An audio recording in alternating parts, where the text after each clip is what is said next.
All right. Well, welcome everyone. My name is Megan, and I am our instructor this evening. I want to thank you guys for being here.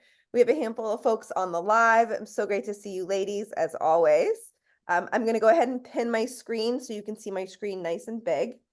Tonight's inspiration is this really beautiful, like natural, but kind of interpretive abstract of this deer. And I was talking to Jenny about it, who's one of the ladies in the line here. And I was like, this deer just has so much going on.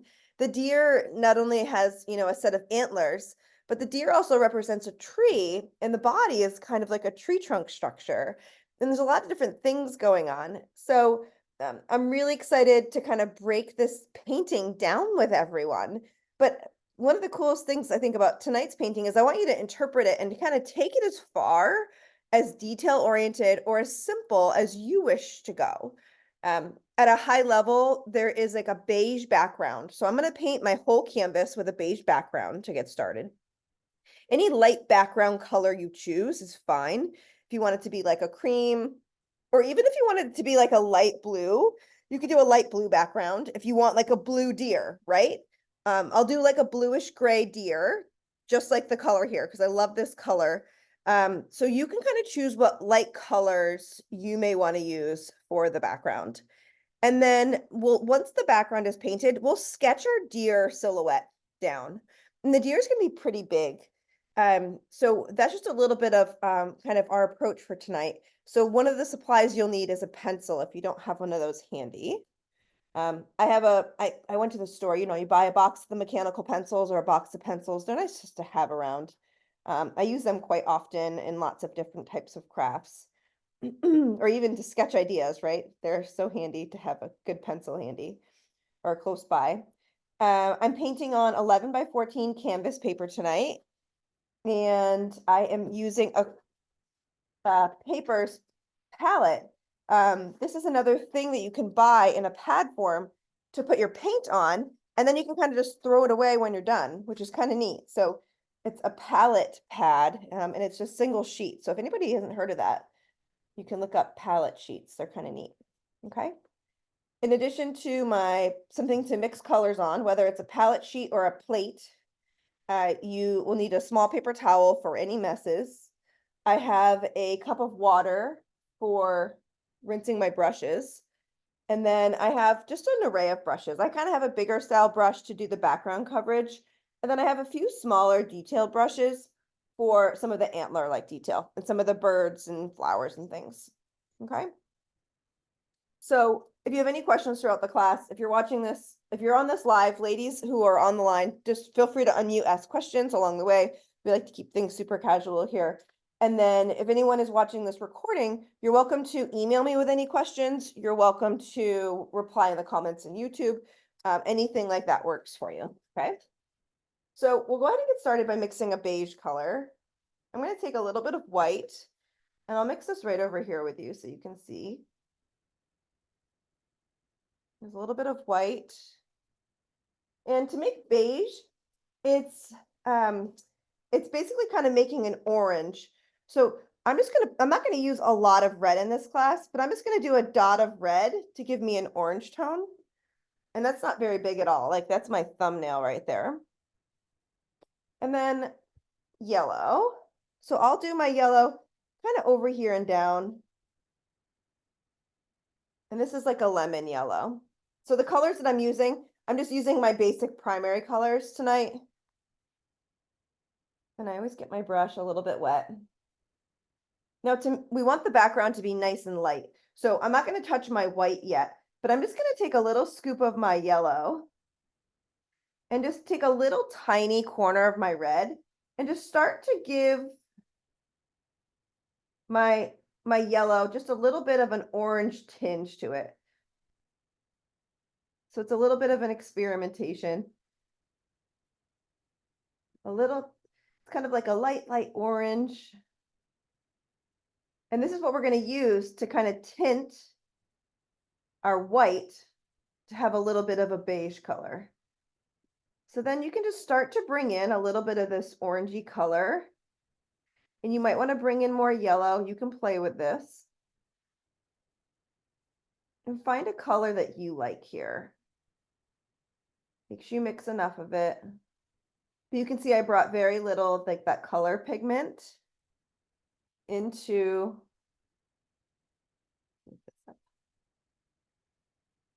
so we could just paint on a white background tonight if we wanted to, but I am just being a little experimental. Even if it has a little bit of an orange tinge, the deer is going to be blue, and blue and orange are complementary colors. So just play with how light or how dark you might want this, but just take a few minutes to find the right color for you. I brought in very little color and I have quite a bit of white here. I do need to do a full coverage for this background. So you want to make sure you have the white's pretty important for help with coverage, like enough of it. So I'm just taking a minute to bring in a little bit by a little bit. And you can see this color is slowly changing. I'm being pretty careful here. And if it's more orangey, that's fine. If you want it to have a little bit more of a yellow, that's fine too. Just find a color that you like here. And I'm using almost all of this little orange, but I think this is pretty close for me. And I'll just do a couple swatches so you can see what the beige looks like. Okay, so I'm just going to do a full coat of this on my background, painting the entire thing. If you feel like you may not or may not have enough paint, feel free to dip your brush in a little bit of water. That will move this paint around. So sometimes, most of the time, we don't always mix enough paint, right? I think we know that about when we paint sometimes, especially with like a full coverage background. You can just add a little bit of water, grab a little paint, and I'm doing all horizontal brush strokes. So kind of pick and choose and paint this background all the way. And I'm just gonna mute myself for a minute. I'll be right back.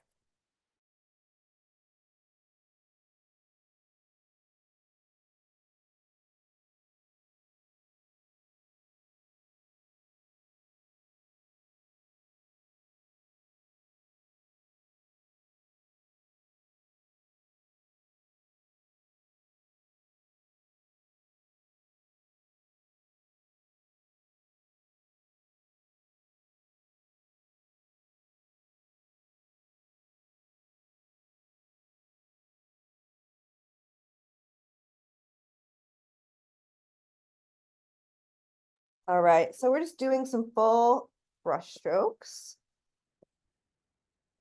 All right. And we're going to paint the background. So I want you to be happy with the background color. That's the most important thing here. This is just it's going to either add a little bit of brightness. It's going to just give us a little bit of a change. If you wanted to do like a gradient here, you could just keep it light. So if you wanted to do like different light blues back here, we're going to have that contrasting darker, in quotes, style deer on top of this. But with any of these art classes, if you're inspired to add something else in the background, you're welcome to. What we're putting on top of this background tonight is fairly busy. So we're not doing, just a boring tree. We're actually doing like a deer with antlers that are going to transform into tree branches, right? So there's going to be a lot of detail on top of this. So don't stress out too much if your brush strokes aren't perfect. I'm kind of doing a couple brush strokes of paint and then going and dipping my brush in the water cup and moving paint around horizontally, which is super fun.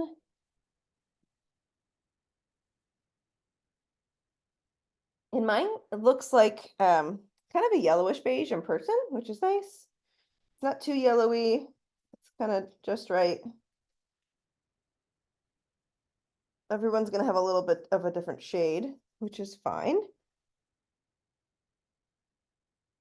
And I'm not putting on a ton of thick paint. If your paint is going on thick, take a few minutes just to kind of do some left and right brush strokes to move it around. If you're using acrylic paint like I am tonight, it should dry pretty quickly. If you add a lot of water, it's obviously going to take a little bit more time to dry. So as you experiment with water, you can figure out how much or how little water to use, which is always really fun. It's part of the learning and the experimental part of painting, because using water, you can do a lot of different things with. And if you've done these classes before, you know that it can be really fun to loosen up a pigment color with a little bit of water, or to blend colors, right? But playing with the amount of water to use is important.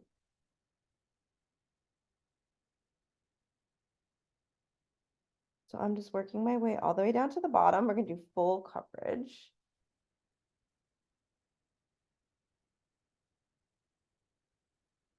And I'm continuing those horizontal brush strokes.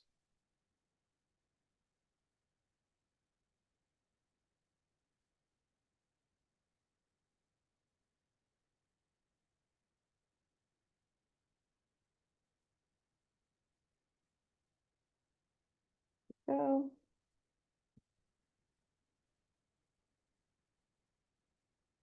Going nice and slow. And mine is fairly even. If it's not perfect, don't worry about it. It's just that nice background color. So if I put this next to like white, the lighting isn't too great right here, but you can see there's a difference in color. So you may not be able to see my immediate color change here over Zoom, but there is a color difference, I promise.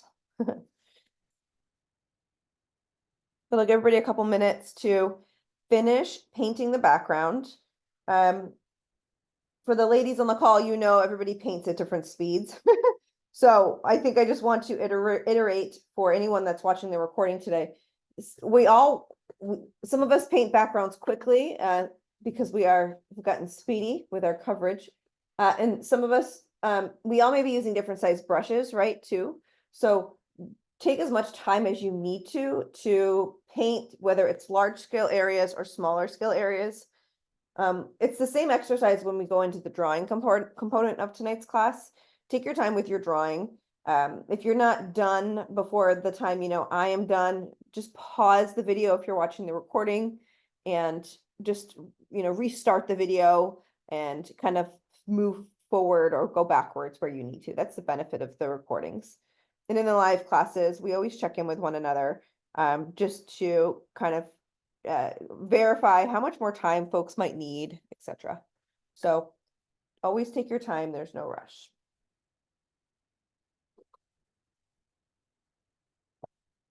But we'll be finishing the background coverage, and then we'll be making sure it's 95% dry before the sketching. If folks want to start sketching before, the deer is going to take up like the body of the deer, and the neck of the deer is going to be like the full bottom half. So the body is going to be a solid like 3 inches tall right here. And it's going to go wide. So you can start playing around with like the head shape, the head will come up into here and the antlers will kind of fill in the top half. So visually, the antlers will fill in the top half of the painting and the body's going to fill the bottom half of the painting. If you don't want the body to be that big, you don't have to be that. If you want to have like 2 deer facing each other with like antlers creating a tree, you could do 2 deer, which could be kind of cool if anybody wants to do something a little different. But you all can think about those elements of our composition tonight. So I'll give you all a minute to finish up your background coverage and letting this dry. So take a minute and we'll let that settle out.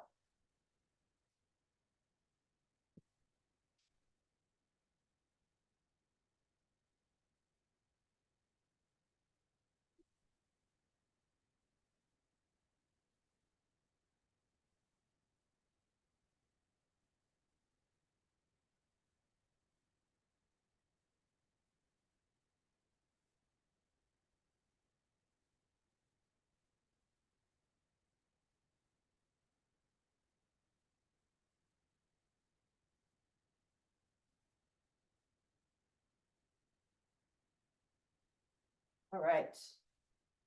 So for the next step, I'll look around the room here. Sharon and Jenny, give me a thumbs up if you're ready to start sketching. And give me a 1 more minute if you need more time. I got a thumbs up from Sharon too. Terrific. Okay. So ladies, this is where, and for everyone on the line, the placement of the deer, one of the first things I notice as I look at the inspiration is there's a little bit of like white space on either side of the deer. So what I might do is I might say, Megan, let's give yourself a little bit of room here. I'm going to put like a little bit of a dot or a line over here saying this is where the chest of the deer is going to be. Don't go all the way over to the edge with the deer. And I'm going to go find his butt over here on the other side to say, hey, Megan, this is where his butt is going to be. Okay. Don't go any wider than that. Okay. So it kind of gives me a little bit of a visual structure. And then I might say, well, where do I want the top of the back of the deer to be? So I could give him just like a little bit of a line here for the top of the back if I wanted to. Okay. Now my head and my neck, and I can round this line, right? But it's just kind of giving me a little bit of guidance. Where I may start with the deer is this neck area. So I may do like under the ear, kind of coming down and doing the neck. I'll push down a little harder with my pencil just so everybody can kind of see some of these details. But this is the neck of the deer, and this is its chest. It's kind of bowing out a little bit. And this is where his legs are going to be. So I'm just going to start with, this is obviously, this line's going to change. It does not look right already, but just starting somewhere is really helpful. Maybe I'll just start with this front leg. Okay.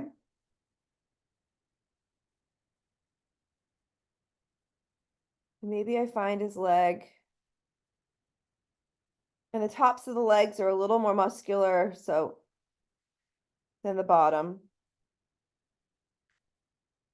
And the animals are really hard to draw, which some of you may or may not already recognize. So just giving yourself a little bit of grace as we're sketching our animal. The tops of the legs are, look, they're a little wider. They're a little more muscular.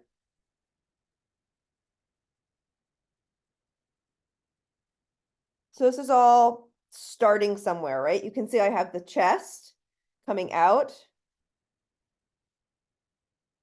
And to preface, I'm not an expert at drawing deer. So if anyone is, I give you a high five virtually here. We're going to just do this together. But we just start somewhere, right? With anything in life, we start somewhere. Now, I did the front. I'm going to change it. I can modify it as I go, but I'm just going to keep it for right now. I did 2 legs, and I'm just going to work my way back. So I'm going to do the belly of the deer. It doesn't need to be super chubby. It can be fairly straight across. Maybe it will dip down a little bit, but I'm going to have it be fairly straight across. And then I'm going to go up a little higher because near its bum, it's going to get a little more trim. So that's a little too high, but just gradually as you meet to the hind legs, it's a little more trim back there. And then you can do some wide, more muscular back rear legs. And they can have a little bend. So this is where you experiment with your leg shapes. And this will take a few minutes, but these are the legs are kind of bent back to the left a little bit of an angle where that back leg bends down and maybe comes down. See how it's a little wider here at the top, a little more muscular. Don't worry, I'm going to have lots of erasing. The reason we're doing this now is to kind of boost our confidence before we start painting.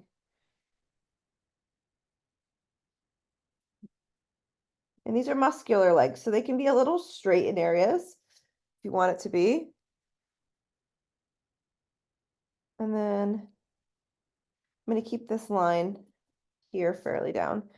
I'm going to do another leg, kind of push back, stretched out a little bit more, maybe with a little bit of a faux knee, kind of coming down. We can play with it, right? It's just about kind of figuring out where you have the muscular parts of the leg, where it may come down, where it may bend. See how these are more muscular, wider at the top? That will help visually.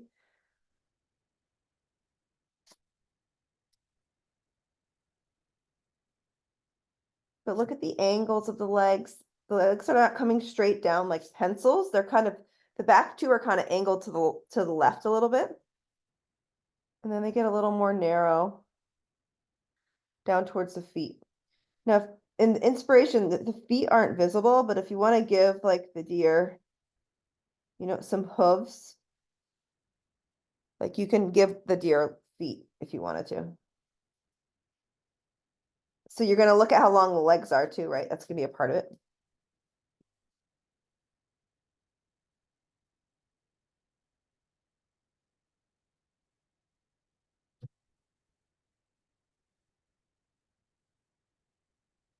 We can look up and see what deer feet look like if we need to.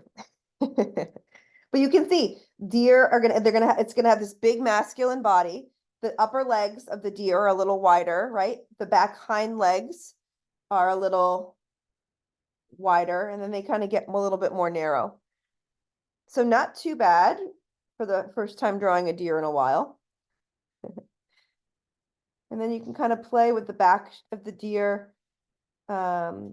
By the neck, it might come a little lower. By the back side of the deer, it might come up straight across, and it might come down where the little tail is. It's got a little Bambi butt. That kind of looks like a dog. So the tail for me is going to go down a little bit, I think. Yeah. The tail just kind of flips down, not out like a dog or a bird. Okay, and you can make that little deer tail as long as you want.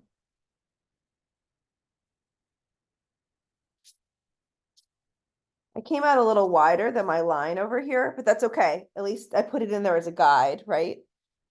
My butt is not tall enough. See how you'll start to notice things. If I want my deer to be a little bigger, I can make my butt and my rear end a little higher.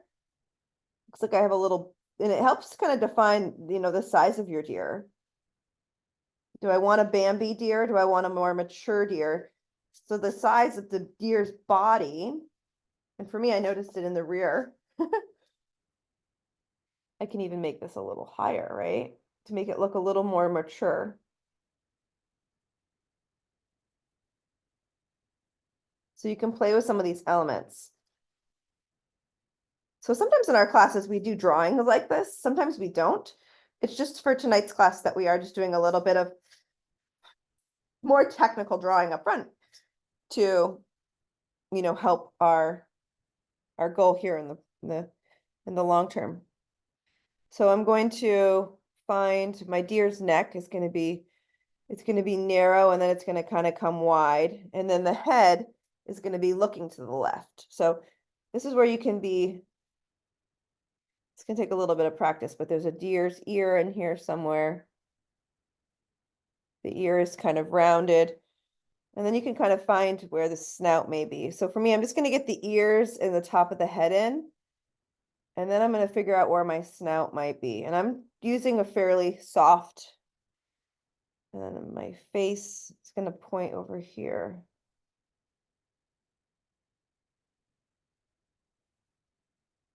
Over here to the left. So the snout, you want to have enough height.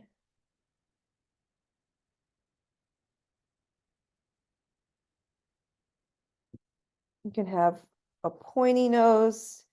Play with your lines, play with your shaping. Kind of like having a little bit of a brow. And then the snout can kind of come out.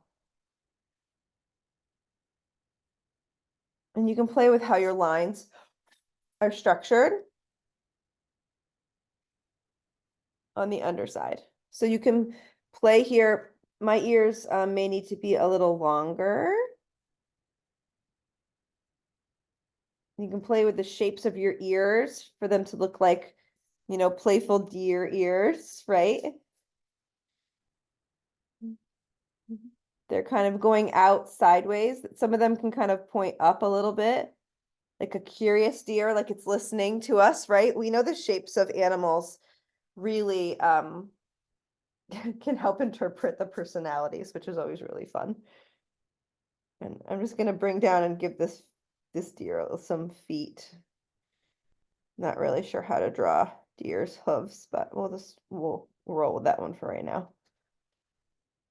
I just give them little stubs. But you can see my deer is, and this is definitely a small deer. Mature deer did not happen today. I don't know what came out on your end, ladies, who are on the line. But play with your lines, play with your sketching. Some of you may have a smaller deer than me. My deer came out huge. It actually came out bigger than the composition of the picture. The deer in the inspiration is a little smaller. My deer just came out bigger. So I'm just gonna roll with that, okay? It doesn't matter. All good. So I think before we put in all the antlers, which we will do, we will sketch some of these antlers in, which will form the form of the tree. We will, I want you to be happy with your overall deer shape. So I'll look at our friends on the line here, and we'll give everyone enough time to get the deer shape in. And if anybody wants to share it, you're welcome to share it. But ideally, if you're not me, using like pencil lines is a good thing. We are using like a blue color for filling this in. So the blue color we'll be using will likely, cover these pencil lines. So no big deal. But I'll check in with our friends who are on the live class to see how you're doing. I'm going to remove my pin. Ladies, how's it going over there? Our drawing portion of tonight's class. Good. I had to reform it because the body was too small for the head and it looked awkward. It's so So hard, isn't it? yeah, so I just made the head smaller and then the body seems to be okay. Okay, let's see it. Would you mind showing? I want to see how big yours are compared to mine. See it. Oh, that looks great, Jenny. So yours half on, half off. That looks great. And Sharon too. Sharon has the more mature deer. Okay, it kind of looks like a Yeah. reindeer, Sharon. I like that. Yeah. He ended up a little bigger than I wanted, but I figured that's all right. Mine is ginormous, as you can see. Like that's the bottom. I have like a full deer on my picture. So Yeah, I see that. Mine was too high at first, so I had to bring it down because Yeah. I hadn't left any room for the antlers. Yep, mine. I'm just gonna have antlers up there, and it is what it is. So no big deal. So some of you have started the antlers. So the most important thing with the antlers is just starting. You can do a single line to start, or you can do multiple sides. So I'm going to start with just the right antler. And it's really, think of tree trunks. So if you know anything about deer or like hunting, there's points on deer, right? It's like a 5-pointer or a 4-pointer. And what that means is that there are like 4 points on each antler. So an 8-point deer would be 4 points on the left antler and 4 points on the right, which would be a total of 8. So think about how you could draw a 4 points maybe on each antler. So kind of these tree branches, and we're going to extend from these. You don't even have to do it this way if you don't want to, but it might get the visual down. So see that is a 1, 2, 3, 4 points. It might help you kind of grasp getting some basic antler like look and form down first. And then we can kind of transform these into tree branches. That might be helpful. So I'm just going to pretend like this is just a deer with kind of a 1, 2, 3. And you can see I'm kind of staggering the points. And the antlers are more wide down from the bottom. And then they get a little skinnier. So maybe start with basic set of antlers. And then what you can do is you can grow these. So I'm going to just start maybe extending and growing. So this is where I want you to be really creative.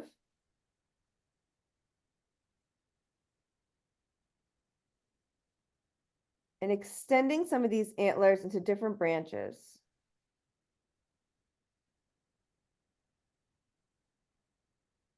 And like branches, they veer out from the left and the right. They have sub branches off of them. Just kind of be in the moment and follow one antler and just like let it grow. You can see I kind of picked one and I kind of added a little something here.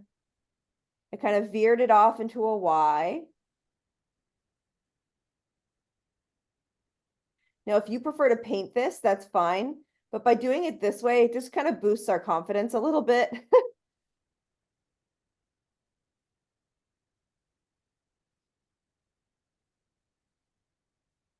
And you can make these as thick or as thin as you want.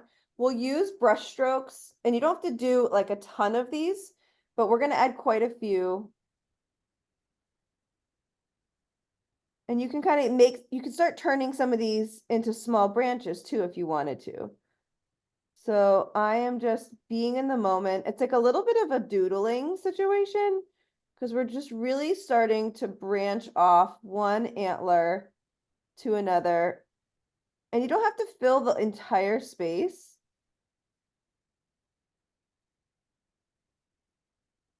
You can make some of these antlers a little more narrow, like branches.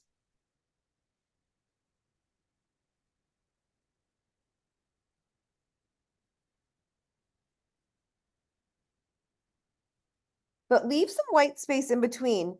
See how there's some white space in between these antlers and these tree branches we're creating? Because we're going to put in lots of leaves. So I'll show you what it's like to leave a little bit more white space.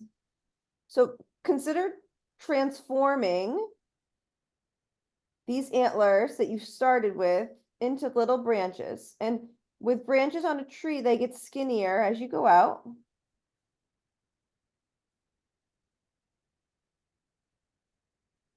So we're transforming the root of the antlers we started with to tree branches. And it's all going to start to kind of blend and look like the same.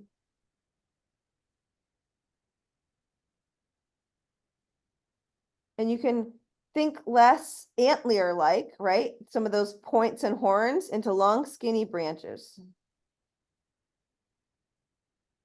So kind of change your thought and your mentality to just start drawing branches. And branches Y and they veer off and they have secondary branches, right? Usually we paint and we'll paint some of these secondaries, but you can see how they're all stemming off of one to another. But try to leave some white space for the leaves. We'll paint the leaves in.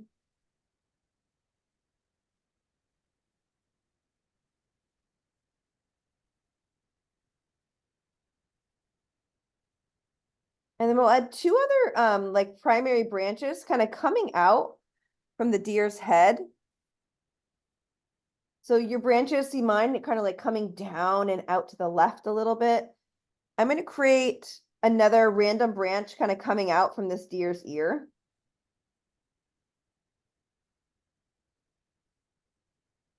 And this branch, it might overlap with the one up here, which just makes it look really natural. So let's just do a little bit of an overlapping branch.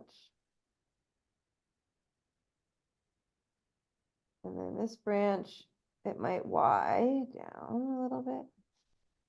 So it's, you want to draw in a couple of these secondary branches so they, maybe some are high and some are low.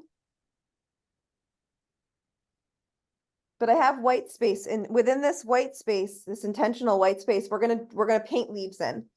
So you can see how this picture, we're taking those two antlers and we're transforming it into this blossom of a tree. And I'm going to create another branch. So I'm doing two kind of faux branches. One by the ear here, which I did, and I'm going to do another one by the underside of the ear that kind of comes down.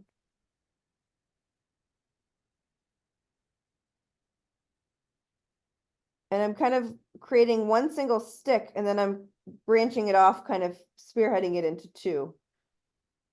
Right? Just like a tree, branches have these Ys, they branch out from one another.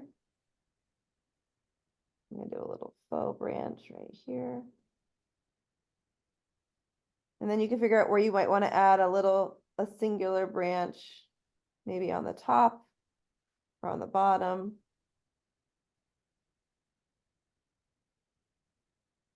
And we're just gonna, I want you to fill in, you all might have more space for branches than me because I have a very large deer. But use your eye, fill in as many branches as you need to. But just keep in mind, I want you to hold white space in between each of these branches for leaves and for creatures and critters and flowers and things, all these pretty things we're going to incorporate. So I am going to put a branch in on the other side of my deer's head. Do a little bit of a Y here. And I'm keeping these branches nice and thin. The branch size may change, which you may expect, right? When we start painting. Imagine that.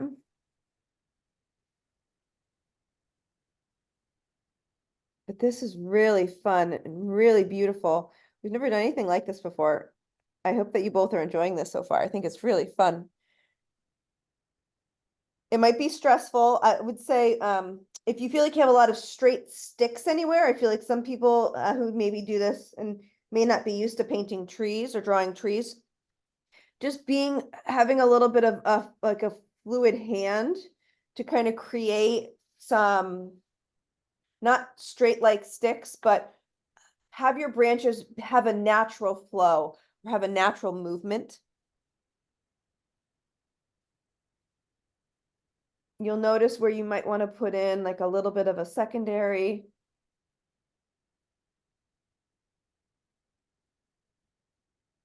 But the deer itself is going to be a solid blue.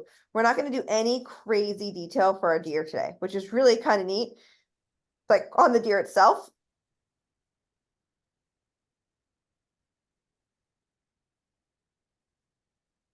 But if anyone needs any help, ladies, please let me know. If you're in the live class, please let me know if I can help you. Or what does this spacing look like, right? Does it seem right or wrong? Or is there something I should add here or there? Just let me know. But we're going to hand paint in all the leaves. So we can spend another 15 minutes hand painting in leaves. We don't have to do that right now. And then we'll fill in the deer as our next step. So there are flowers and like a squirrel on a branch and birds on these trees. If you want to find anywhere to like draw these like little birds in on these branches, you can, but I was just going to do it after. So it's totally up to you. I'm going to do it after the flowers and the birds and the trees. I'm going to paint right on top of the branches once we have them painted in. Megan, would you stop now? Let me remove my pin. Oh, Sharon, it's so cool. Pull it back a little bit. Yeah, I think you have enough. Okay.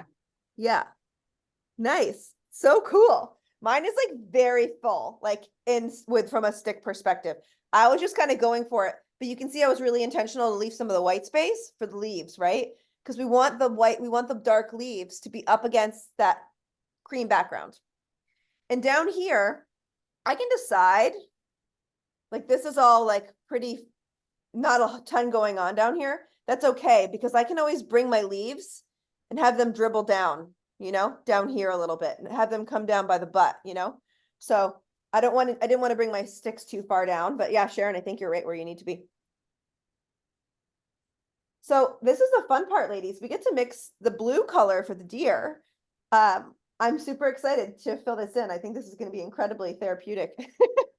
I'm going to make a bluish gray color for the deer, and the antlers are going to be the same color.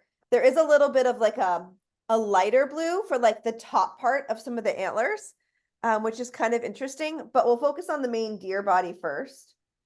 So I'm going to make a pretty grayish blue color. I'm going to mix white and a little bit of black to make a gray, and I'll a little bit of white will kind of lighten this blue that I have, because I have like a royal blue. So I'm gonna, actually, I have a little bit of this extra beige up here left over. I might just bring some of that in. Let's see. And I'm gonna use my big brush to start, just because I don't think it's gonna hurt anything. So I'm gonna bring some of the beige right into this light blue, and just to start to lighten it. But I want a gray tinge to this blue. So I'm going to add a tiny touch of black to make it a little gray.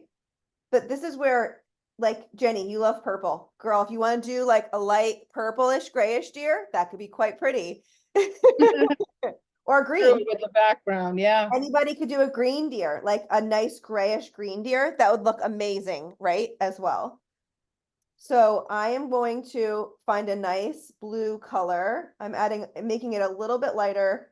And then I'm just going to add a little tiny touch of black to give it a grayish tone. So find a color that you like here. That's the most important part. And I'm kind of using my big brush to mix that color first.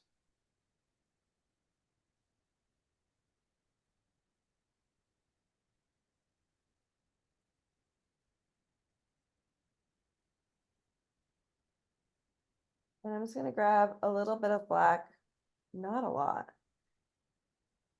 Teeny tiny bit. And I'm not going to put the black in the blue.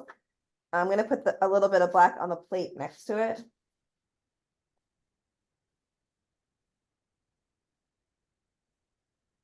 Whoop, way too much black, Megan. That's why I put it next to it. That's all right. It's just black paint. I'm gonna take like a tiny touch, like a little bit, just to give it a little bit of a gray tone. I love this bluish gray color. It's so fun if I can get it to be what I want it to be here.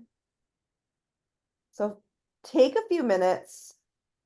This is where we embrace a little patience in our classes. I'm gonna dull this down because that is the color I'm going for. If you want to make it like a bluish purple, put a little bit of red in this. I'll show you what that looks like. It's kind of a bluish purple. So watch Good. this. I'm going to take a little bit of red. This is experimental, right? We do this in our classes. Bring a little red in, and that gives us a bluish purple. Really pretty. Love that. I'm actually going to grab a little bit more red and bring it in. For me, that's helping me get to the color that I want. A little bit of red.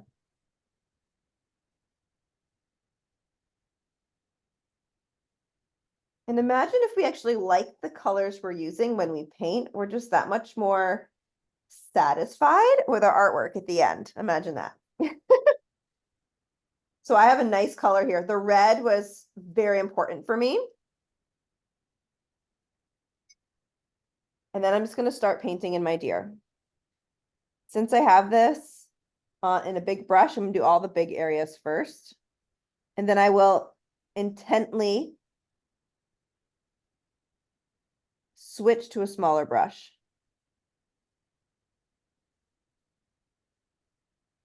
to do the smaller areas. So I'm going to go back and I'll pin my screen. There we go. Sorry, my lighting's a little funky here. Let's see if that's any better. It's a little bit better.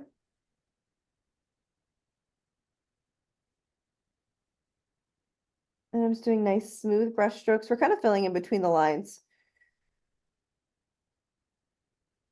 Can't believe my deer actually looks like a deer, ladies. Imagine that. Whew. Magic is happening here for a Sunday.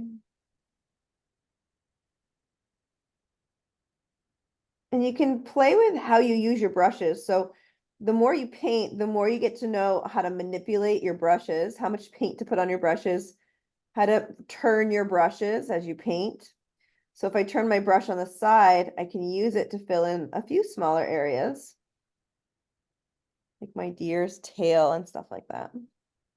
But you can always wait to do smaller areas with a smaller brush. So use your own judgment.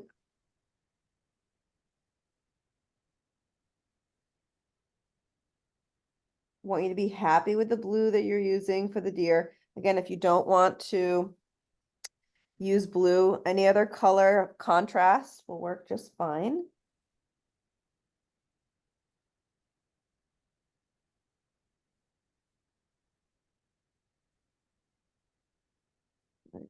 Trying to stay within the lines here.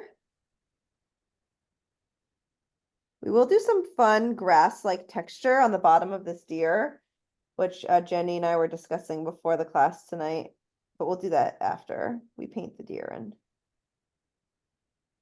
There's like a grass overlay on top of the deer, which is kind of neat. So if anybody wants to try that technique with us, we'll do that after. And I'm going to grab a smaller brush to do most of the legs here. So I'm just doing a little bit of the legs. My intent and my goal is to stay within the lines. Because we spent all that time drawing our deer. I want it to stay within the lines. But my brush, I can still kind of do the head area safely. I can probably paint the ears, but switch to a smaller brush whenever you need to. Everyone has different size brushes. Using like a 1/2 inch flat tip right now for this deer. I'm just going to try to use as much paint as possible on this brush, so my precious paint is not wasted.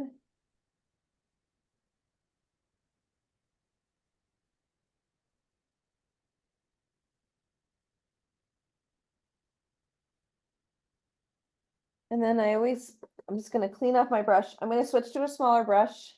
Use any small brush of your preference. Then I'm just going to go in and fill in the legs.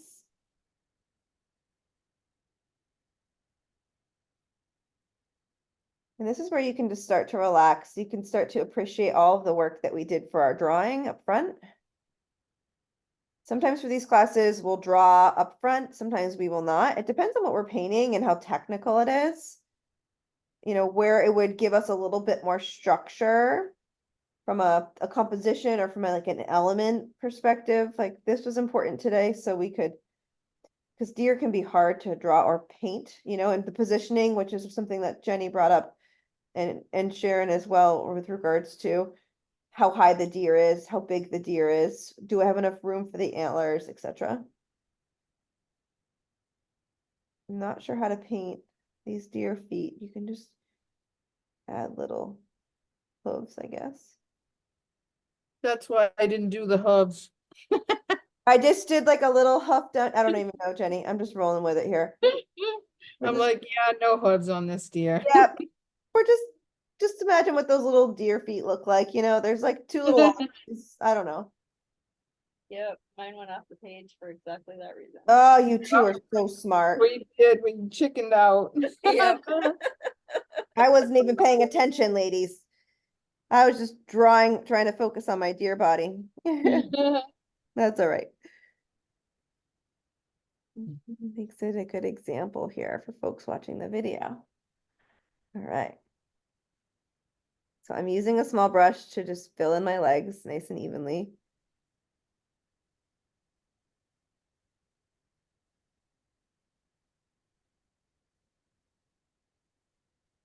Nice. My deer is very fit.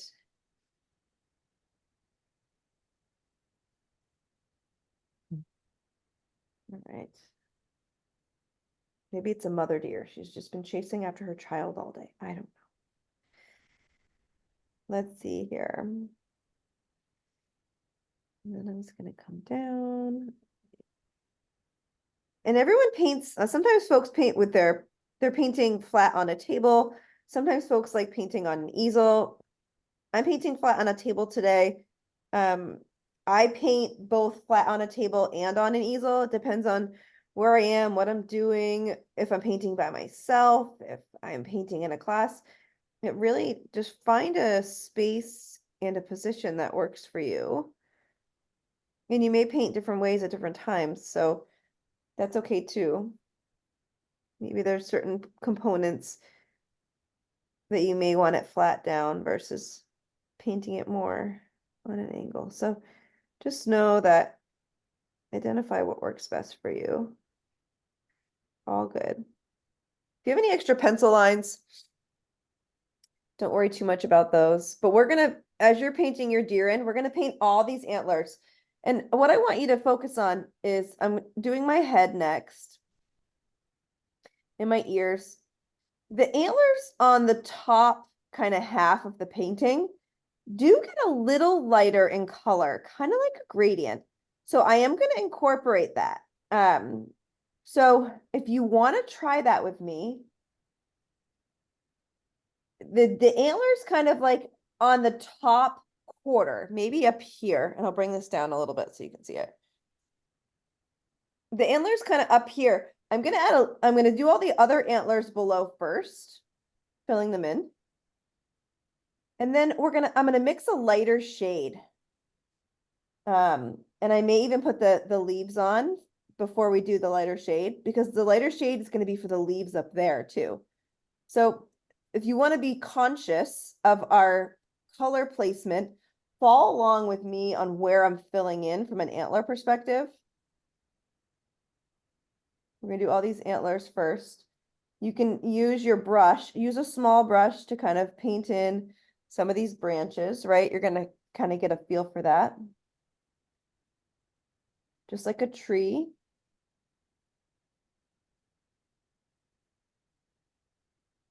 If you have pencil lines, leave those pencil lines, because once the paint is dry, you can go in and erase those pencil lines, which is kind of neat. If you need to add in any secondary branches, you can always do that. Keep in mind, we'll add in some leaves here in a minute. But I'm starting down here on this bottom left branch, as you can see.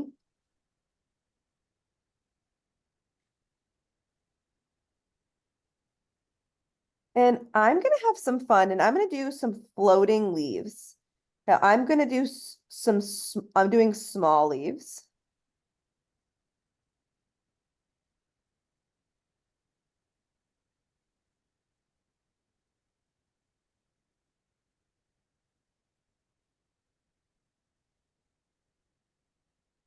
Now we don't always do like deliberate leaf shapes. So if this is something you want to do, you can do this with me. But since we've painted in this one branch, you can play with the leaf sizes. You can do little leaves. You can do some big leaves. See how I did some varying in sizes? That makes it look more natural. Oh, I didn't finish painting my deer's face. Whoopsie.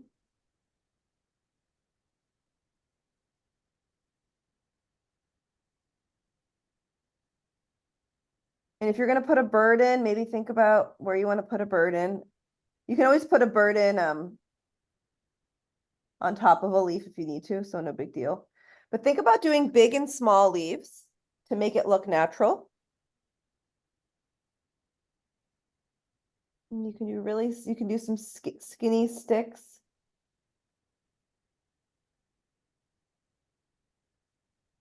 So I'm kind of tucking in a big leaf, and then I'm kind of putting a small leaf near it. You can kind of change the angle of the other leaf. So it kind of looks like a tree branch with some leaves growing off of it. And I'm just using the tip of the brush, going very gently. You could put little buds on the branches, right? You can see I have some tiny little buds. Really fun. And I'm just going to stop. I can always come back and add more.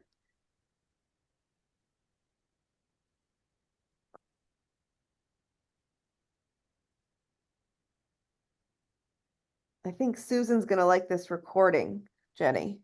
I do too. Yeah. She emailed me and couldn't come to the live today. I was like, Yeah. don't you worry, always take care of yourself first. That's right. I think she'll like this one. I do too. I think a lot of folks are gonna like it. It's very beautiful, isn't it? It's so simplistic. The blue on top of the background is really spectacular. So pretty, I know. And it was such a subtle color too, wasn't it? Yeah, Yeah. got depth to it though. That's what I No, agreed.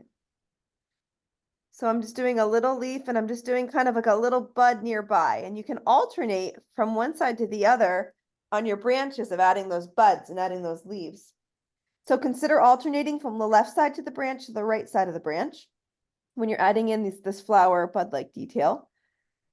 And then consider the sizes. So big and small will make it look more natural. And just do a little bit. This is a good example of the mindfulness that we talk about in our classes. And it's just about being it's just being aware of placement. And we talk about placement for those reasons. And the more we practice that placement, the better we get. And the more we can kind of be open-minded to how we kind of approach our artwork. So you can see I'm doing all these lower branches first, intentionally.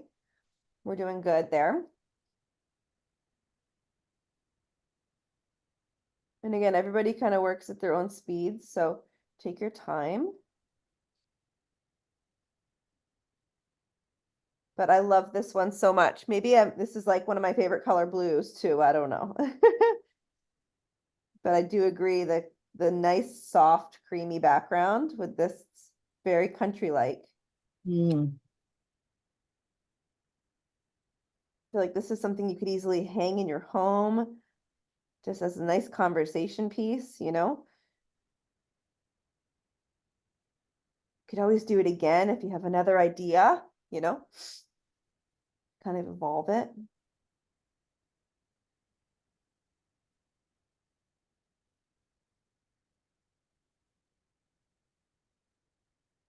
So this whole branch, I'll do the solid dark blue.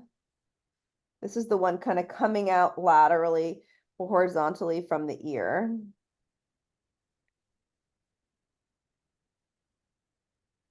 So this wasn't a real antler. This was one of our faux branches that kind of took off for our tree-like structure, right? For that tree ensemble. And I'm just using the tip of my brush. I don't have too much paint on my brush. I'm being very delicate of what I'm putting where. My leaves could be bigger. In the picture, the leaves are a little more rounded. They're a little more like oak-like. I can always come in and change that if I want to. I'm just kind of being in the moment and just kind of going with the flow of like what I want to do for my style of leaves tonight. Everyone's going to do something a little different. So if yours looks different than mine, don't worry. We all have our own styles and our own ideas on how we want to implement these leaves, right? So I could just, my leaves were just a little smaller initially.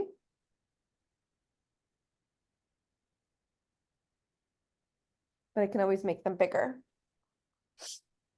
And on each branch, at least I put a little bud, maybe high or low, just to kind of tie it into the scene. So kind of look at the top side of your branches and look at the bottom side of your branches to figure out if you like the placement or not. And you can see I have good spatial awareness. I have some clear kind of white breaks in between these branches. It's not too busy, but everyone's gonna kind of go and things are gonna happen. So just take one step at a time.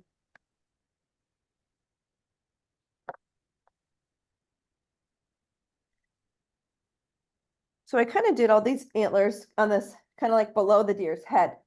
Now what I'm going to do intentionally is as I start to work my way up, I'm going to do some of half of these as dark antlers.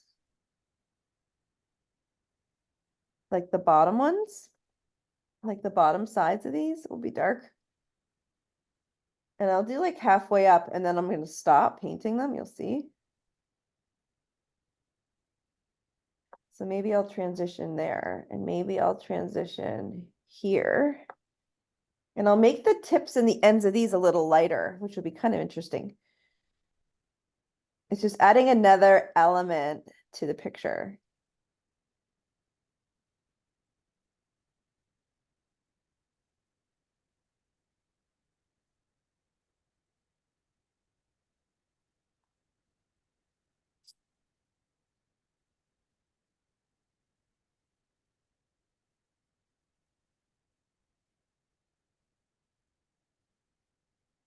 Don't forget to breathe. If you have a hot tea in front of you, enjoy that before it gets cold.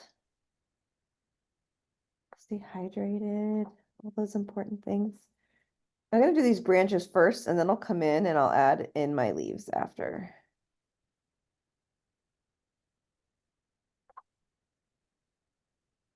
Sometimes I use my pinky to stabilize my hand.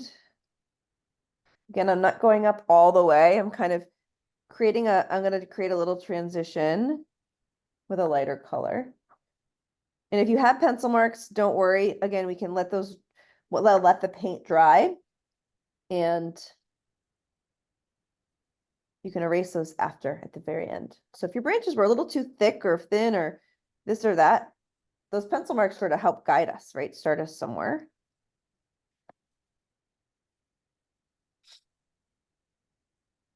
And then I'll probably do this blue, but then I'll transition to the lighter color in a minute. And doing this gradient of antlers it's just an intentional thing. I think it will look really cool. There's not always an easy way of doing it, but I think you can all do it. No, you can.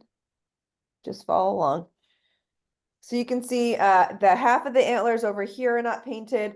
The ones up here are not painted. And then, so one of the things we can do to transition, and if you're not here yet, don't worry, but I'm going to use a little water and a little bit of this paint. And I'm going to do a little bit of an opacity change. So I'm just going to do like a little tiny bit of like a lighter blue.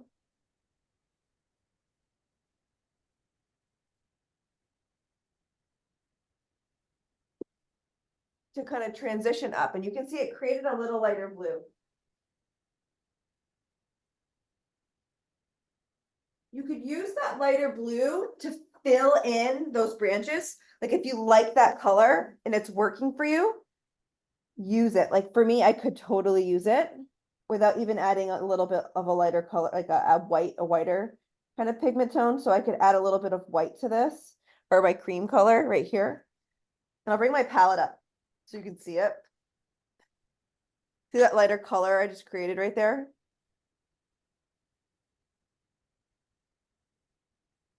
Find a lighter blue and then paint in the rest of the antlers. And this is going to be the transition from the darker blue to the lighter blue. So for me, I'm happy with this color. I'm going to use it. I used water and a little bit of that background cream to create this color. Make sure you have enough of it, or know how to make more of it if you run out. Because we're going to use this color for the buds and for the leaves in this space off of those branches. Like this. I'm just going to show you. I'm just putting in a couple of buds and leaves. See how they're the lighter blue? And then you can always bring some of this pretty lighter blue like down into the darker blue to like help with the transition. That's like a level 2 thing, but you can see like you can bring it down and in to help with the transition. But just find the lighter blue that you like, paint in those upper antlers per se, upper tree limbs. You may want to add a little bit of this like cream to it, especially if you can see the pencil lines behind. Just use your, I might just mix a little bit of this so it has like, it actually has a little bit less water in it. So the paint will actually cover the pencil. You might want to do the same.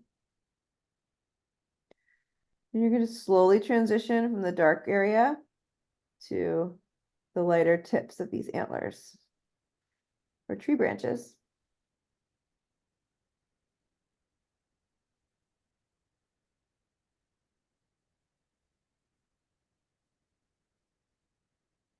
And then you can add your little buds. We will tuck in flowers and birds and all those things in here too, which will be really fun. We're just going to get the base structure down, right? Filling in the base colors, and then we'll play with all the additional detail. of our birds and our flowers and things. And if you don't want to add a ton of those, you don't have to. You might just be happy with what you have. There's no judgment there. You can kind of add what you wish.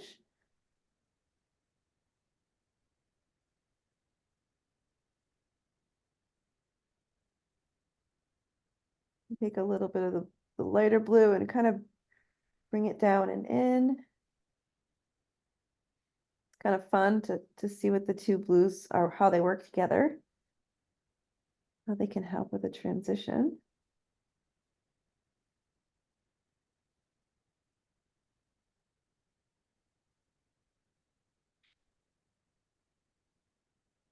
Don't forget to breathe. Don't forget to smile. So glad that everybody's here tonight. I hope you're enjoying yourselves. This is a really fun inspiration. I hope everybody's enjoying it. I'm certainly enjoying it. It's not too stressful. But I love the transition of the lighter blues on top. For the ladies that are on the live, what do you think? It's a pretty neat effect, isn't it?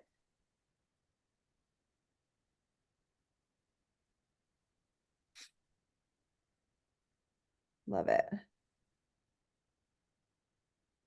Really happy. And I'm using the cream from the background. I had a little extra with that blue that I mixed for my deer. And that's giving me this lighter blue.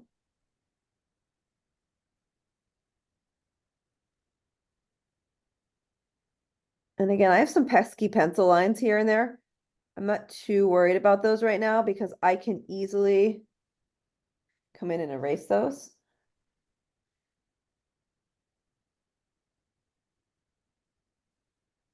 I'm going to add little buds and leaves tucked in.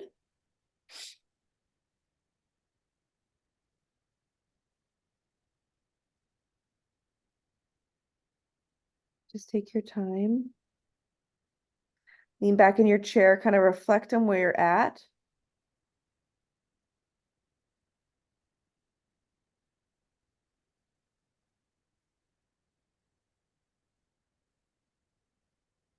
I could easily see using doing a purplish bluish style deer or doing a green, a sage green deer. Been beautiful also with these colors.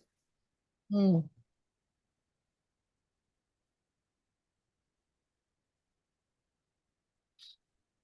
But the blue is certainly really beautiful as well.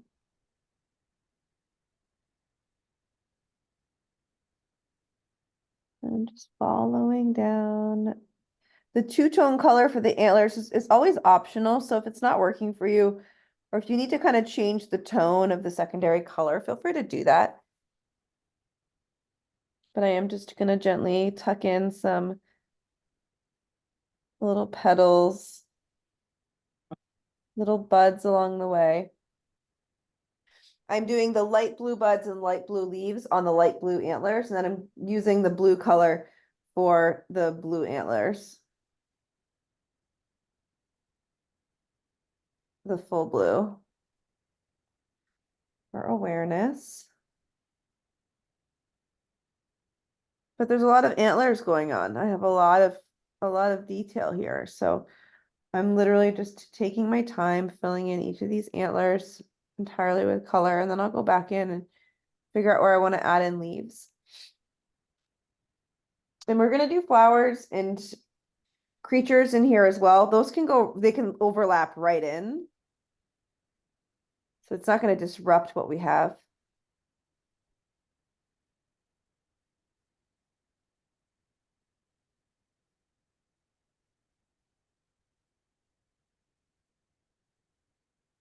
Love the two tones, so pretty. All right, I'm going to go back to my blue and I'm just going to continue to fill in with some leaves. Like a 1-2 leaf and a little bud. My leaves are pretty dainty. They're really quite subtle. It's just what I decided.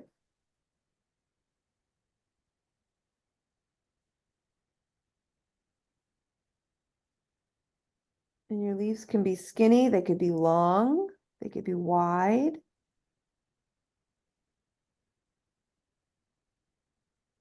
But I'm doing like a big leaf with a little leaf. That's kind of a trend that I've picked up on here to add a little texture, a little bit more of like a natural style for these. And I'm again alternating from the top to the bottom of the antler. Just do a little brush stroke kind of dab and it looks like a bud on a branch. So it's kind of sometimes when you think about texture of an object, you can think outside the box on what you might want to add or how you might want to add it.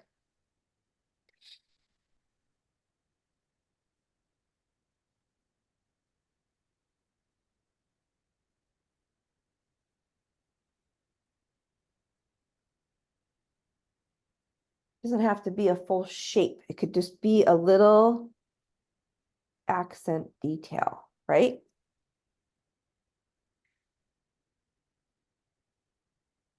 And I'm looking and I'm saying, did I do my leaves and my buds on all my darker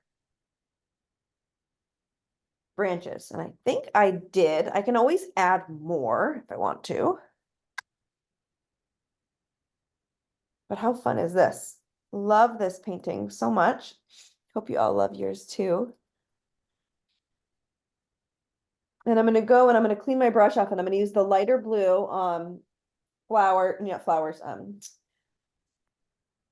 petal leaves and bud-like detail on the upper branches next.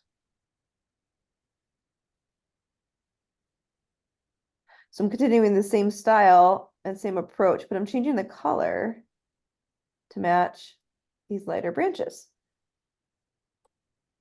It's kind of a surprise gradient. It's like, surprise, they're changing. What do you think? And I like it. I think it was worth it.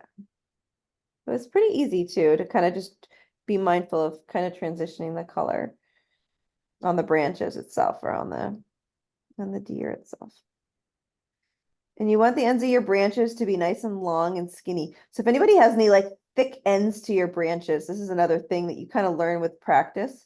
It's just to make them a little long and skinny if they feel like they're too thick. You can always use that cream color as a background if you need to do any like erasing or like reshaping of a branch. Sometimes we put a thicker branch in somewhere where we may not have wanted it. You can always reshape a branch by using a little bit of that cream color as an eraser per se.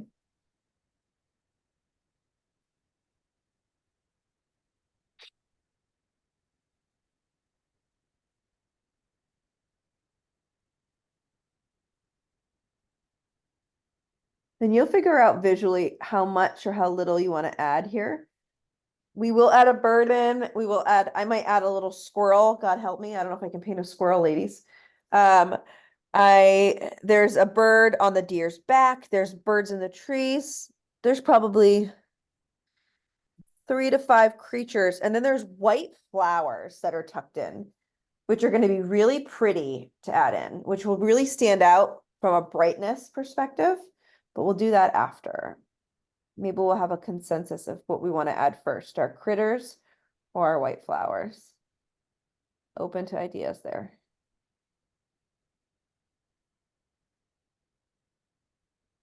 Probably more excited about the flowers than the critters, but flowers are a little easier to paint than critters.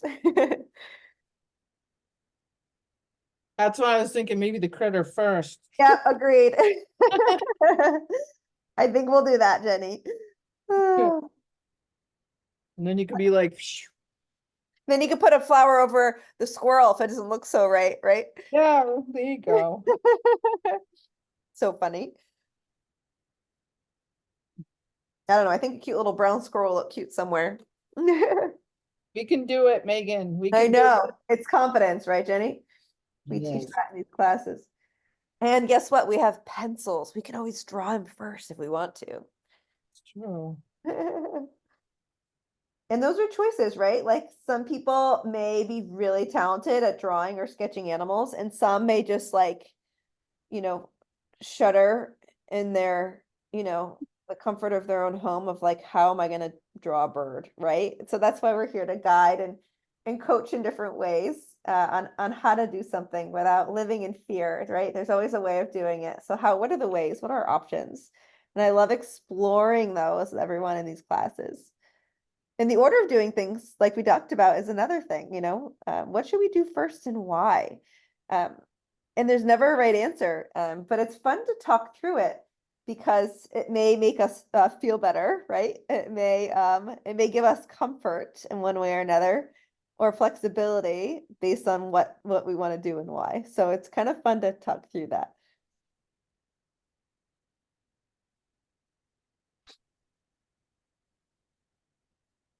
And we could spend hours. I mean, I'm sure you all could recognize that today's class, we could spend a really long time on all this detail work. And I'm buzzing right along, which I'm sure you all are noticing. But take your time on these details. If you need to spend more time, feel free.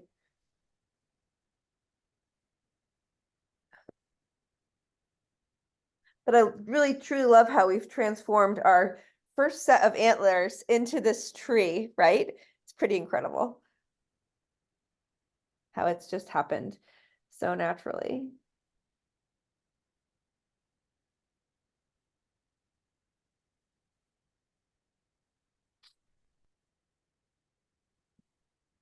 We'll give everybody a few minutes to get all that just detail painted in.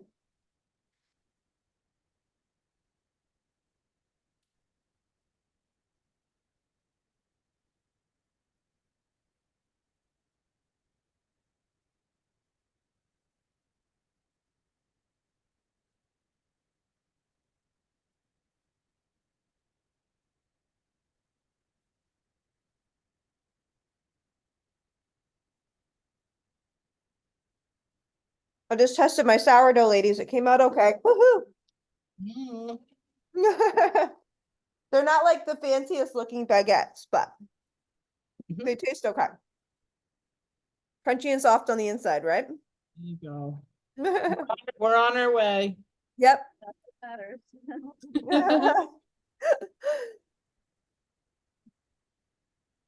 All right. My husband prefers the loaves versus the baguettes because he wants like the full chewy bread effect. Yeah. But I did the baguettes for the family that I'll be sharing with tonight.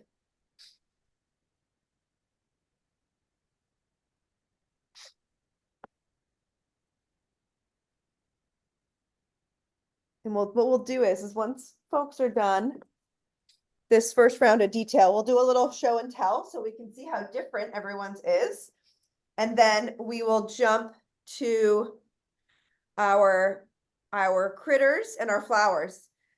And then we'll talk about that grass in the bottom, Jenny. Okay.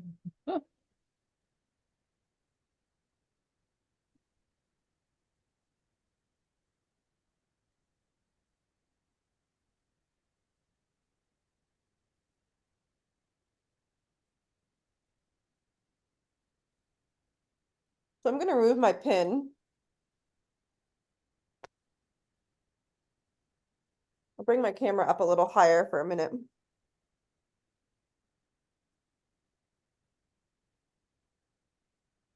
Oops. So you can see the whole thing Nice. from top to bottom. From a composition perspective, it still works pretty well.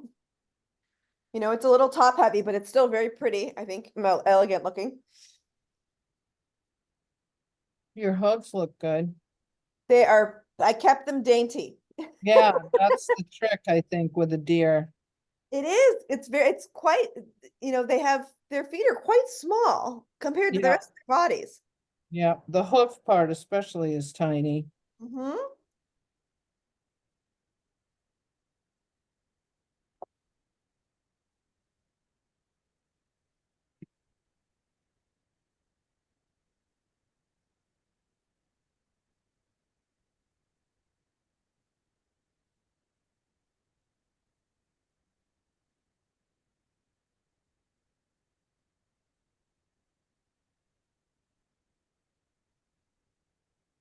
Absolutely.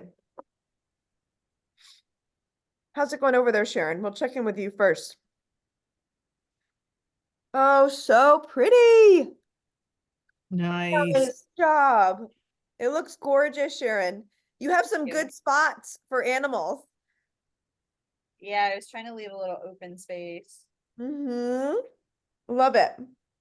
What I might do is if I need to add like some more like open space around an animal, I might take a little bit of the cream paint and like paint around the animal so it kind of stands out, right?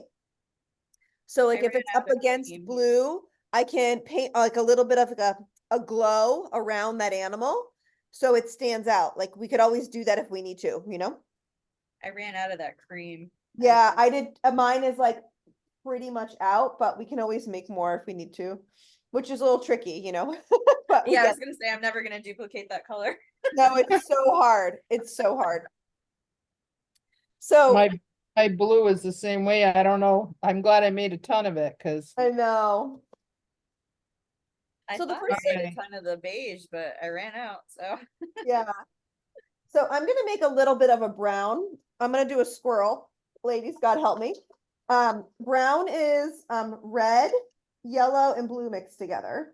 So I'm gonna start by making a brown just to keep us moving. I'm gonna make a little brown for a squirrel. So blue, red, and yellow will give us brown. And if you need to add a little bit of white to it, you can.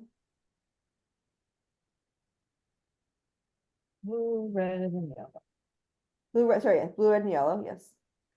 And then just take a few minutes. You may have brown in like a color set you have. You may not. I'm It's decide. I'm up against trying to figure out if I want to mix it or I want to cheat with my fancy paint. you should probably cheat. Ooh, I just found a good brown to lighten up. Oh, there you Okay. go. There's my answer. I'm like, just use it, girl, if you got it. Yeah. I mixed the blue, so I did one mixing. I like it. There you go. No judgment. I'm gonna put my squirrel just kind of somewhere where it could be like frolicking and running along. And I'm just gonna start with, I have a really, first of all, find the right brush and I do a little bit of paint management and control. So spinning your brush on your plate so you don't have too much paint on it. This squirrel has like a little head. It's got two little ears sticking up. And I'm just gonna be brave. And it's got a little belly, a little long oblong belly. Kind of looks like a rabbit. Are you using a really tiny brush? Yeah, I'll zoom this Okay. down so y'all can watch me as I paint my animal here. And he's got this fluffy tail, which is going to save the day, I think, here. So it's a round, fluffy squirrel-like tail. There you go. Look at that squirrel, instant squirrel, tiny little legs. Got kind of muscular legs in the back.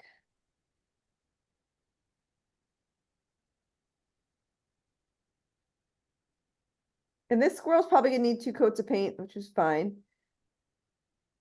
Now, I just mixed a little of that brown with the beige background, Megan.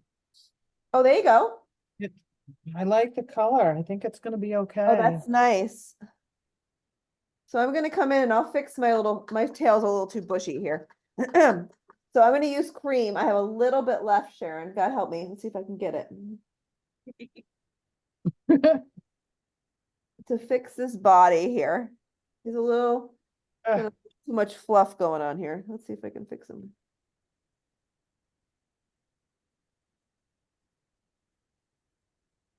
And you can also kind of make him stand out a little bit too. So I'm just gonna let that squirrel dry. I can always reshape his tail and reshape his butt if I want to. It's not perfect. I'm not sure if it's a squirrel even, but we're gonna call it a squirrel for today. It looks like an animal and a tree. I guess that's all that matters, right? Yeah, close enough. Okay.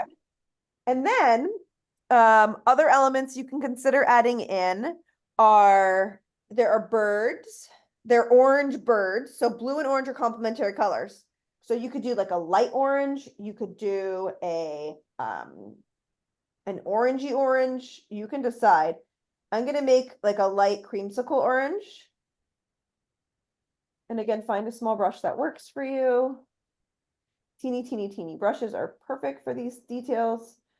So I'm gonna do a little bit of yellow and I'm gonna mix that over here. I'll bring my palette up so you can see it.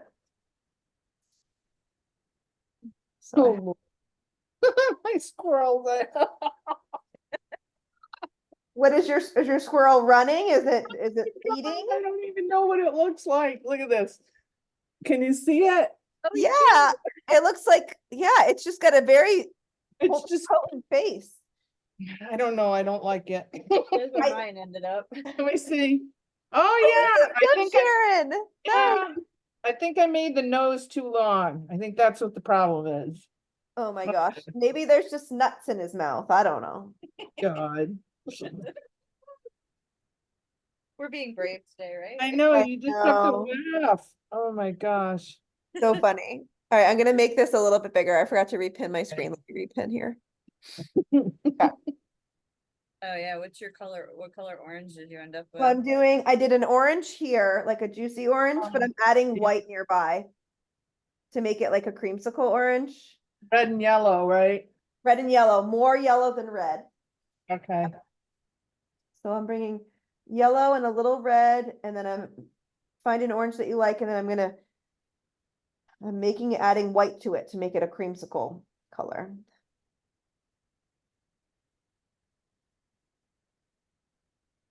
For me, I want it to stand out enough, but be a little subtle. Mhm. And you want to really fine point, like you want to really pay attention to the bristles of your brush when you do these birds. So I'm going to do a bird right here on the back of this deer. And I'm doing it kind of half on the deer, half off, and I'll probably do a second coat.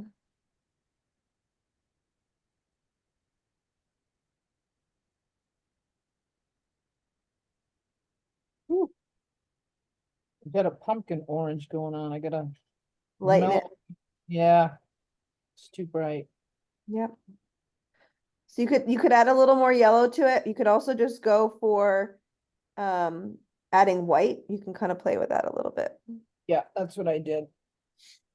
Okay, that's But better. I'm gonna just be thoughtful and I'm just gonna tuck in like 3 birds just here and there. So just like we're gonna put out our white flowers in different areas.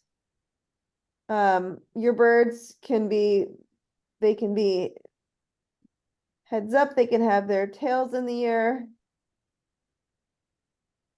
There's a lot of different ways you could position your birds.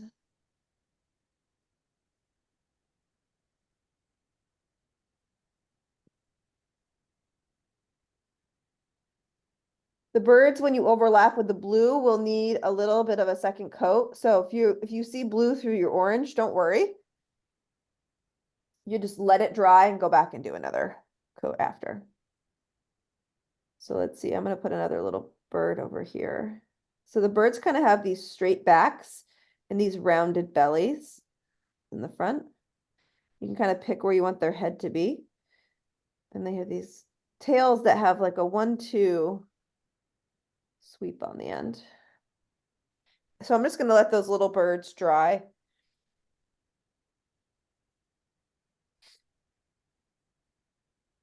And you could add more if you have placements to add more. You could add a couple more little birds. It's totally up to you. How many birds you want to add in your picture? I think I have 4. I usually do an odd number, but I'm just gonna let them dry. They might need a second or third coat. Just kind of monitor like when they're drying. Just doing a little bit of a second coat along the way here. But this is just a tiny little accent detail. Orange is a complementary color of blue. If you did a green deer, red is a complementary color of green, so you could do little red birds. And if you did a purple deer, purple and like orange are also fairly complementary. So you could do little orange birds. So it depends on, you know, what deer color you did. You could do different colored birds. And the birds are going to be solid in color. I'm not going to go in and make them uber detail oriented like our hummingbird class last week. I'm not going to go in and like add all this detail to it, but I'm just going to make sure they're filled in solid in color.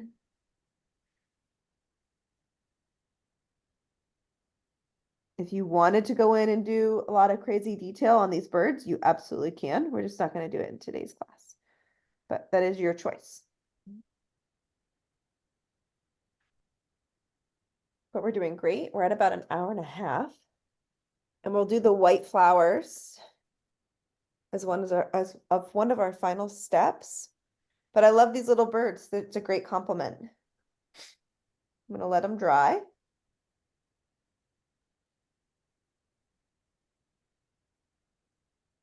Might fix my squirrel's tail here a little bit. The squirrel's tail kind of has a little bit of a swirl happening here, and Sharon's came out great. Kind of like comes in a little bit more and then it comes out.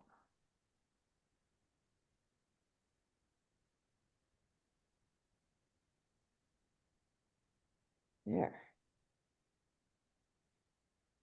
He's using it as a weapon or something. I don't know. These squirrels, they have minds of their own, don't they? Got a little curl on it. There's a family of squirrels in a tree across the street, and they're so cute to see the babies. Oh, the babies are adorable. Oh, yeah. And they're pretty frisky, aren't they? Oh my goodness. This is like the third generation, I think, that's lived in the tree across the street. Oh, so fun. Love it. I might have my little squirrel ears kind of come forward. Gets curious.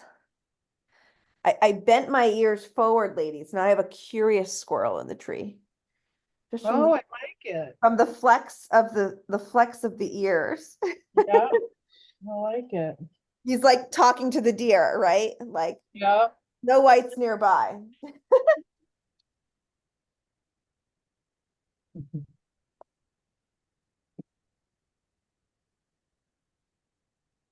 So doing a second coat on the birds whenever you can, let it dry. 2 or 3 coats on those birds will make those birds stand right out. And then we get to do these white flowers as one of our finishing steps. Jenny, if we have time and we're brave, we can do that grass-like structure. Okay. That would be fun. Let's get these white flowers in and see where we're at.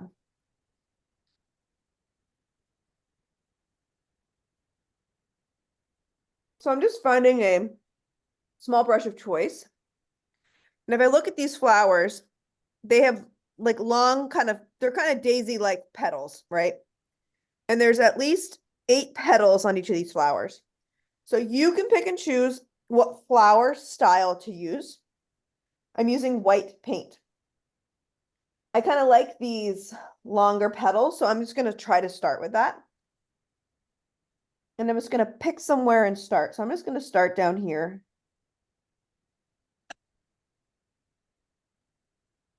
And you may need to do second coats.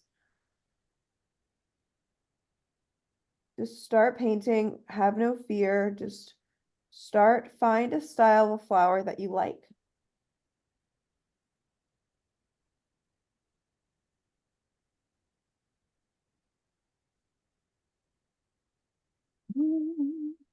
And then you can do small and big sizes of these. So I'm just going to start to layer these in. Small and big sizes here and there.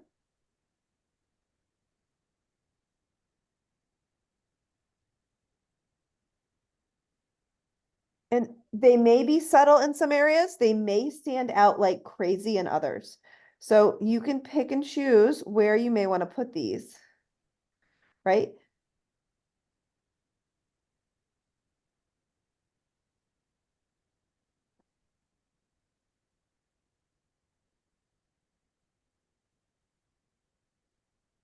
And you can do little versions, kind of tucked in. So it's kind of about finding a balance to the eye.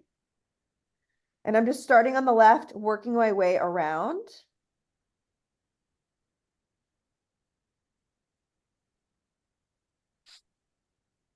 And it reminds me a little, it's a little spring-like with these flowers. I don't know if anybody just got the breeze of spring here, but it's quite pretty. Imagine that's why our inspiration is called a spring deer for today. Well, as it's snowing. Was it still snowing up there, Megan? It is, yeah. It's like a gusty light snow. Yeah. So technical. So you can just do a little touch of white here and there. These could be little flowers growing. But what a beautiful touch. A little bit of brightness.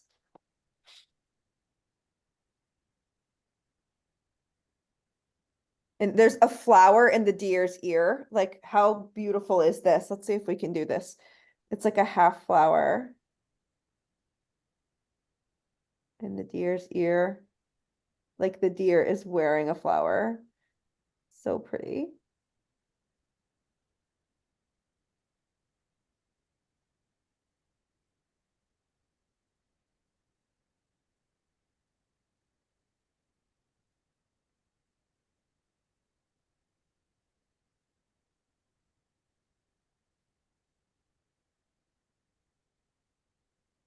So again, you can play with the positioning of these leaves. You may not need like those 8 leaves, like I mentioned, like you may not need all of those. It's just about finding that style that works for you.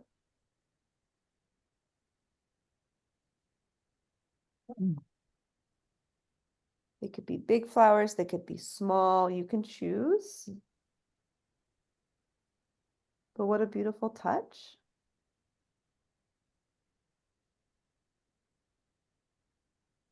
And mine are quite simple. I'm just doing small little brush strokes, kind of white paint, and that's it.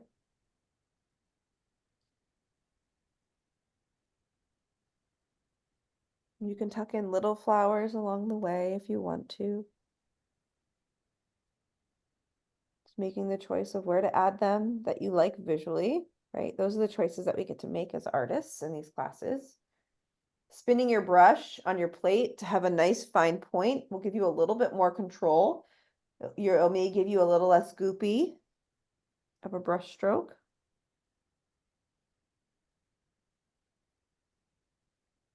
But you could be as deliberate or as abstract with these flowers as you wish. Mine are fairly simple.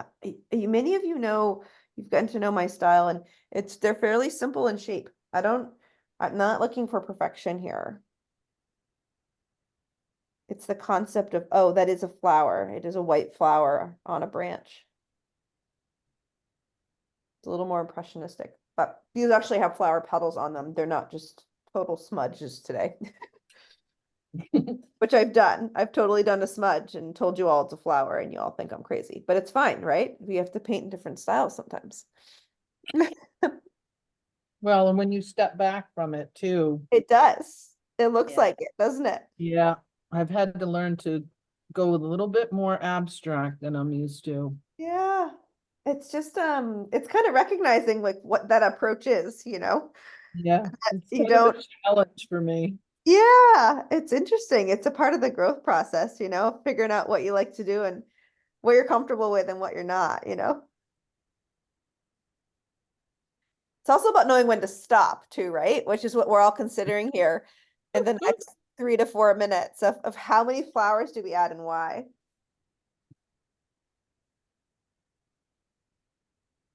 That's always my struggle, when to stop.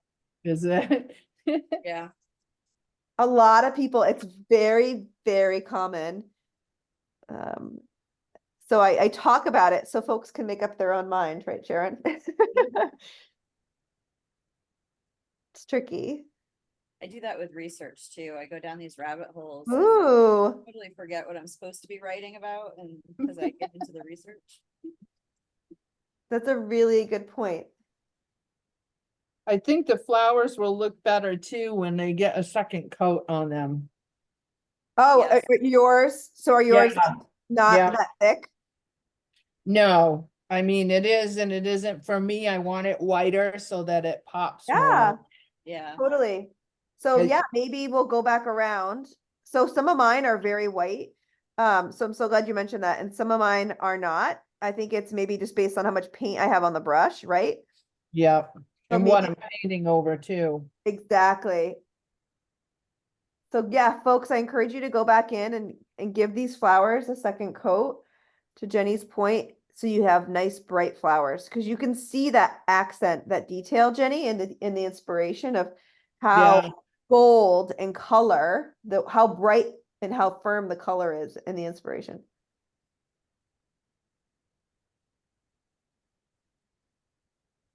One thing I noticed too, Megan, is when the paint dries, like the next day, the colors seem even bolder than today. I know, isn't that amazing? Yeah, that is not just me seeing things, right? No, I think I've noticed that. Yeah, I think things just kind of they fully dry and stabilize. Yeah. Yeah, Yeah. And it could be based on the paint you're using too, right? Everybody uses different paints. true, true. Is there a certain brand that you use, Jenny, or do you just kind of Uh, use whatever you the got? the one that I got is Gen Crafts. Okay. That set that I first ordered very in the beginning. Okay. Nice. I'm Yeah. using Blick. Yeah. I use Blick often. I use like the most basic form of Blick for these classes. This is just what I What have. is it? It's like I use like a Blick, BLICK. Okay. I think Yeah, I usually get like the Blick Studio acrylic. Hmm. okay. It's good to know.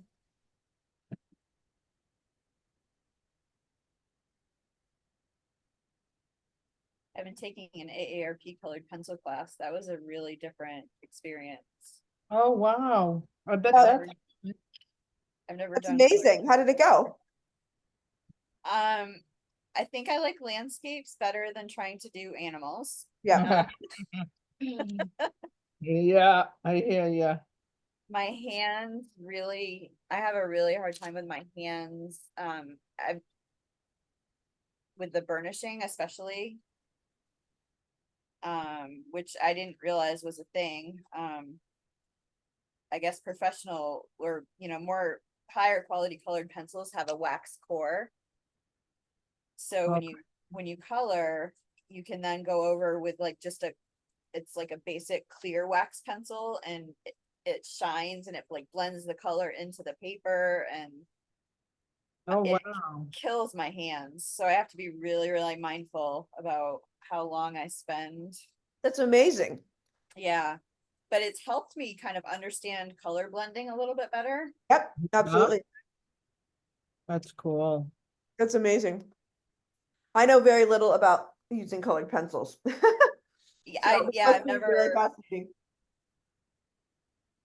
never used them before. So fun. I have some, but it's, I think there's different, people have different levels or understandings of them. And then, Yep. Once you get to know just like paint, you get to know the product, you get to know your tooling a little better. You learn different techniques that will allow you to kind of transform and practice that craft a little more. And that's where you kind of dig in. Right. Mm. Yep. I still prefer painting, but it's a Yep. good like it was good to experience it. I would do it. I would do another class. Yeah. Oh, that's so fun. I'm so glad you did that. It's awesome. Yeah, thank you for sharing that. Mhm. So as you all are filling in your flowers and doing second coats, there was one other element of today's class that we talked about. And Jenny, we can figure out if we want to do that or not. It's basically a wild grass like texture technique that's on the inside of this deer. It requires Yeah, two things. It requires doing the faux texture on the inside of the deer, which is really, it kind of comes up into the belly and it ends before the top of the back. So it could look very cool. We could do that. But it would require us to mix this background color again. yeah, To paint around the legs. Now we could be very careful and do it without kind of being outside of these lines. We could also do it just down here at the bottom, Jenny, which could also Yeah. be pretty. To fill in if you have room down here. I know you ladies don't have full legs like I do, but Right. if you wanted to add in just some grass like texture, maybe even in the cream area and then keep the blue solid, you could do that. Yeah. So I- maybe I'm open to trying that if you're game. I don't think it'll ruin the painting by any means. I think it will just add another really pretty element. So if you're interested in playing along and following along in this final part of the journey, it shouldn't take too long. I'm going to use a very similar color to the birds, but I'm just going to kind of dim it down a little bit. So I Yep. have like a little bit of this orange left over here, and I have a little bit of white. I'm just going to take a little of this, and I don't want to make the beige again, but I want to make like, and you could do green down here if you wanted to do green, but I'm going to stick with this like orangish beige color just because it will work visually with all the colors. So I'm going for kind of a lighter version of the birds, but I'm adding a little yellow, so it kind of matches the beige color, if that makes sense. I'm gonna be brave. I'm going in. All right, me too. I got background color left, so I'm So gonna I'm go just with going the to, yeah, I'm blue. gonna do it behind the legs. So for me, I might Okay. come up on top of the legs a little bit, but I can always use, I have blue left. I can always use the blue and paint over the legs if I need to. Right, that's why I'm gonna try it. Yep. So I'll show you ladies what I'm gonna do. I'm just gonna do some long kind of grass blades, just coming up. Just for a little bit of grass-like structure. And for me, since I have feet, I'm gonna add like a little bit of a ground area. Imagine that.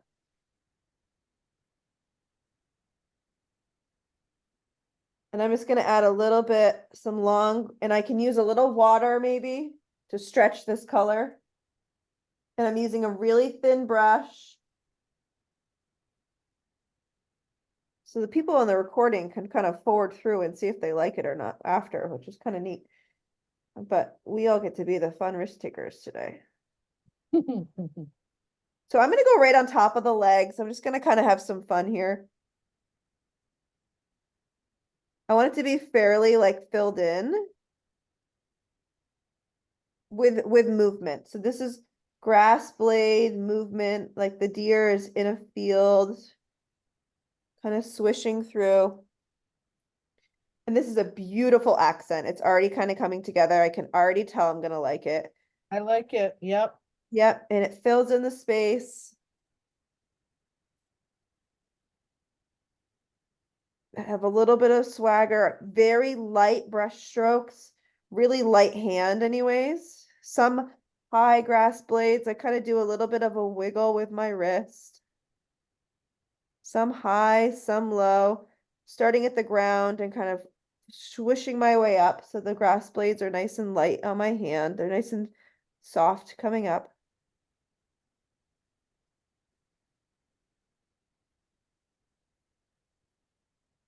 Just gonna do a little bit of this solid color down here.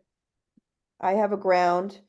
You ladies, I don't think do. So if anybody has ground, if you actually have feet on your deer, you can kind of ground him or her down here. For me, I just need it. And if you wanted to get really fancy, you could do two color tones down here. You could do a darker color and a lighter color. We don't have a ton of time for that today, but you can play with that if you want to. You could have the grass come up in front of the deer's feet if you wanted to. For me, it's primarily behind, but mixing a little water will help stretch that paint.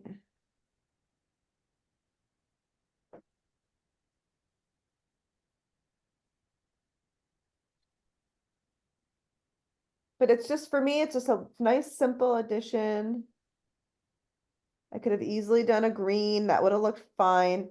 But it was kind of fun to stay with the simple color palette, right? Without it kind of getting a little too crazy. Matches.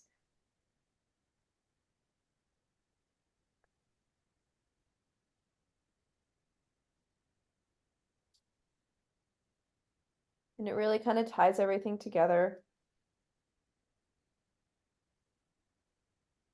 Kind of curious to see what a little bit of a darker tone would look like. For me, I don't want it to be too dark. So I'm a little nervous here. Let's see. I don't want to change the colors too much.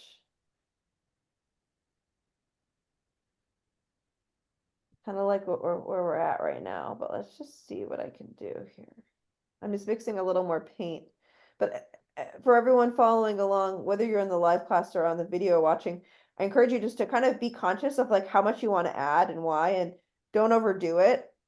Sometimes at the ends of these classes, we have to kind of moderate Yeah, I gotta stop.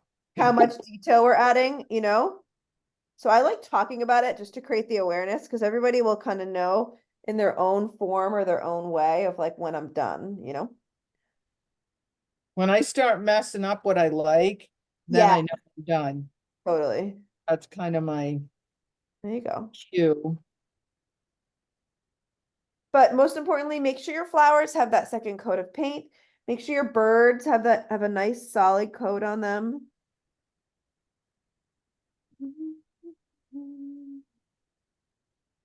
Birds. You don't want to see any blue through those birds. My squirrel is filled in.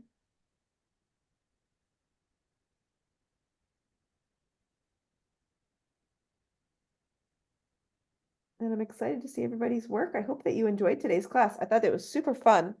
It was fun. I love it. different. It's so springy. All right. So what I'm gonna do is I'm gonna remove my pin. I want to thank anyone who's watching the recording. If you have any questions, please let me know. I'd love to see your artwork. If you want to post it in the Patreon app, you can. But I want to thank you for joining. Let me go ahead and stop the recording.